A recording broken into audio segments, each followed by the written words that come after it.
Díomh gach aontainna cuimhín anseo chun pórdach in Kistin. A ggóir an seo bimidig fécant ar an spéir a ggóir Oíche Chultúir. Sé Oíche Chultúir an feithú lá de mí man fór an deire seachtainna seo, an deire seachtainna tar éis an lá ina taobh an seo chuas ar an massíomh YouTube. Chun tosnú táid chun fécant ar an spéir ó an cathair.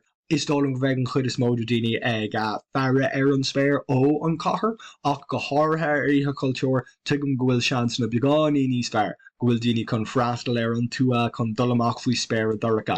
Ach rivetéimiid go dtí na spéir daracha an seo có lua le hochta chlógastíthe. Tá tríntán an saoire díreach os ar ceann hena féin. Má tá rud éigen díreach os ceann có lua le seo is títhe. Tá sé soléir ní beag an tríntán seo linn a bhór an ihe ar fad. Laslí tríd an ihe beag an tríntán seo ag titim faoin talamh trasna san iarthar. Díreach I lár tríntán na saoire ná Albírio ceann den a rudaí is taitnamh chun fécant ar.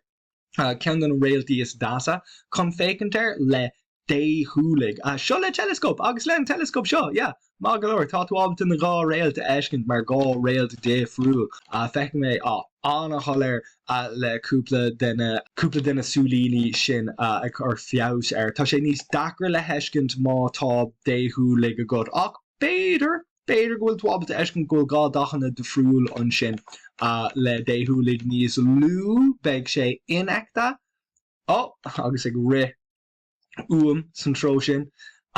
Seo le telescóp gáí níos mó. Ní an telescóp seo éonar dochreta? Celestron C8 8 orlach trasna. Seo go léir chun haspáint gohfuil gá réalt an sin. Seachas réalt a bháin. Tom éis caiint méler Albírio I físna hana ach tá sé godáas a gcónaí fécant ar an sais réal dúbalta sin san spéir. Sin an planet Saharan, beag an planet Saharan ligadí deire an ní agus isteachgadí deire fór. Ceapan beag Saharan an fiú isteach gotí saoin bemid beag an planet sin ling gór tréimh se am fada galore. I fécin trasna an seo tá an camcéachta a gling ag chaspáint cá bhfuil réalta chuig agus ar an taobh eile den réalta chuig sin Cassiopeia. Tá a lán rudaí cáúla le heiscint ar Oíche Chultúir agus tá an gcealach cóngrúchadí lán ach ní si fíor lán agus mar sóilde má tá tú tar éis lean a raig nó lean ar me físeán tám tar éis a rá a ríis a ríis eile. Tá an gcealach anna das nóir bhfuil si lán ach nóir bhfuil an gcealach níos lú ná lán tá tú ábalta na creitéirí sin éiscint tá tú ábalta an fear talún den gcealach éiscint agus an sais cé có garibh is a bhfuil an talamh sin. Tá an muir ciún díreach isteach an sin an áit ina rinne na daoine turlingt I 1960 na cé daoine a siúlríomh ar an gcealach rineidir turlingt isteach an sin san muir ciún. Táid chun lean régadí madan rih bunam an trúdú solas chun haspáint an spéir an bhfuil faoin tua. Tá cúpla planédí, tá til réaltaí agus cúpla planédí ag teach tuas ar madan ag an am seo den blian agus fiú ó an cathair. An seo beagáinín tar éis man ihe tá an bhíchrá sin den chaid le heiscint agus cúpla denna drafórachas na seachtarfórachas na Pleiades. Brúmi beagáiní níos mó mar go bhfuil planéad an planéad is lú. Ní mion planéad atá ann ach an planéad an fear planéad is lú. An Mercéir ag teach suas díreach rih an grian ach neadar an bheith ábalta an Mercéir éiscint sin an anam an bhfuil ein spotta beidir go bhfuil an nóid trúlú solas a ghaine sin san cathair. Beidir. Tá sé inachta domsa níl mis ábalta an Mercéir éiscint an sin. Tá ábalta an anama éiscint ach an spotta is mion an spotta sin anna dachar le heiscint má tá tú isteach san cathair. Fiú má tá tú isteach san cathair le an grian ag teach suas. Tá Jupiter fós thuas níos gile ná aon ceann den réaltaí ar madan. Beidir bhfuil tú ábalta an spotta deireg sinna éiscint go Mars agus sios an seo Sirius an réalta scile. Tá sé anna éascas ag comparáid dhéanamh idir Sirius agus Jupiter ag an am seo den bblion mar go bhfuin beirt go chuas ag an am céine. Agus cóngrach go leor le chéile. Níl Jupiter Riomh chun a bheith díreach an acha le serious. Caiig Jupiter cosúla na flanéí eile, caiig sé lína an arú leanúnt agus an lína sin ag trasnú an Spéir sé bhd níos iardas an Spéir ná an réalt is gile Sirius. Tá an roiarc modern an roiarc is fearr ag an am siad a bblion. Gor ihe cultúr tá sé modern cultúr beidir atá beagání níos fearr. Táid chun brúach go dtí an tua inómid sin Orion nó an badach nó dahí bán mar dúirtar in átainna I Connacht. Dír ceanna réaltlanna nó réalt bhuiin is cáúla. Agus is stoch an seo I áid aigen tá an planéad Uranus nó an Urán agus trasna an seo Neptune freisin. Tá sé anna dachar an Mercéir eiscint Lánstad. Tá sé anna dachar an Mercéir eiscint in éon cás. Go háirithe isteach I cathair le an trúlú solas bhfuil again se beáí níos dachar a ríis. Ní be míad ábalta an Mercéir agus an planéad Saturn a eiscint san Spéir ar an am céine ach tá an Mercéir beáí níos éasca le eiscint an sin. Má tá tú amach faoin tú a gan éon trúlú solas agus ceapan go Leo an lón beáí níos choléirla an sin freisin má tá tú amach faoin tú sé beáí níos éasca na réaltaí sais éadrom sin réaltaí bheag tá tú fós ábalta iad siúd a eiscint nóirtá an Spéir doracha golóir. An seo, le Saturn thnáis san Spéir, tá míad ábalta Mars, Jupiter agus Saturn a eiscint. Tá Uranus le heiscint, mátá asúla anna bha, tá solas an gcealach chun chur seachart ach mátá sais asteroiarc, níl sé rud donna. Go háirithe mátá sais clúd na rud éigean a gcóir de telescope rud éigean chun stop solas an gcealach ag titan díreach ar súil de telescope. Sin na haiad agus Seachas Aldebrand tá anamnacha secunda haiadum an dara ceann ag buint le na haiad prima haiadum an céad ceann sais an puinte den bhícra. Sin an Urán agus chús an seo na seach drofóracha. Mátá dé chuúla agus nó telescope beag tá na seach drofóracha ceann an rudí is fearr chun fécintear.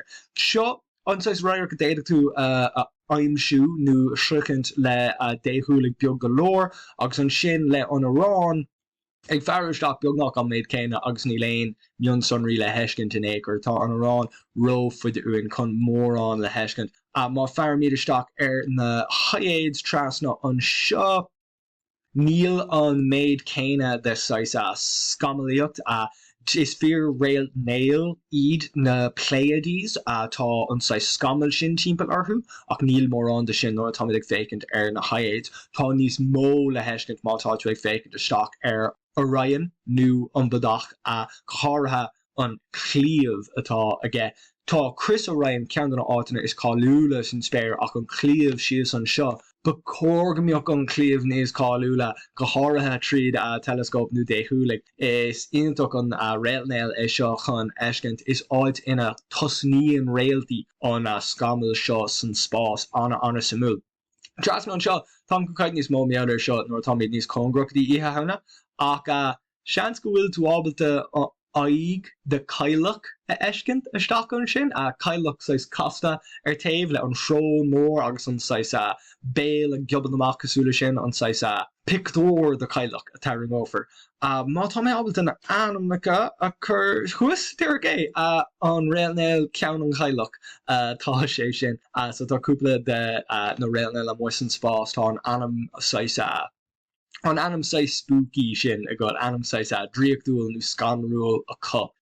Seo an Spéir ar modern taréis ihe cultúr mátá tú amach faoin tua gan éon trúnú solas agus ag seach thnáis go dtí an ihe cultúr é féin háirtar le háirtrééis hocht nílam chun té ró chun grocdaí an lá mátá an numid solas ó an gríon ag teach suas. Kinte ní beag tú ábalta bóthna finna eiscint an seo ach fiú le an gcealach san Spéir gus tá na Pleiades fós suas fiú ag an aim seo sin das mátá tú amach faoin tú a gan éon trúlú solas ba córgamíocht tú ábalta bóthna finna eiscint fiú le an gcealach san Spéir ach mátá tú ag freastal ar an tua a ggóir an deire seachtainna ar fad Cúpla lá tar éis ihe cultúr ní beg an geach san Spéir nóir tain an Green sias agus ba cógamíoch borthan bó finna a bhd níos choléire ag an sin den mí a níos congra go dtí deire an mí a seachas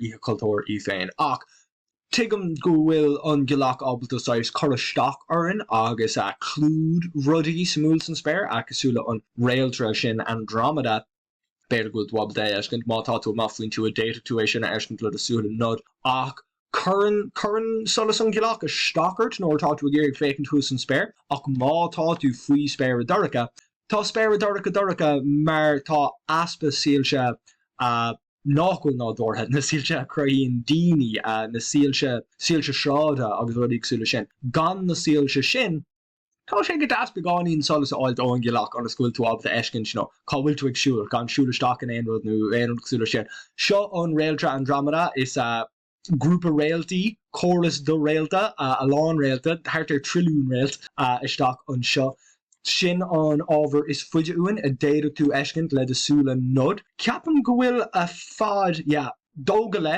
milliún solas bliain thart 7.8 kiloparsec agus is a tós de friúil de fad iad siúd tá kiloparsec níos mó ná solas bliain má tá mid ag caint mé ar rudí atá láistigh de ar réaltra féin láistigh de borthanna bó finna tá solas bliain beag ná i gcónaí ceart go leor ach má tá mid ag tós rud éigean atá bhd níos fuide uain orintanta capmid kiloparsecs a úsáid ach sin Andromeda le heiscint lua glóiristí a thart ar lethúirt rééis a hocht ihe cultúr.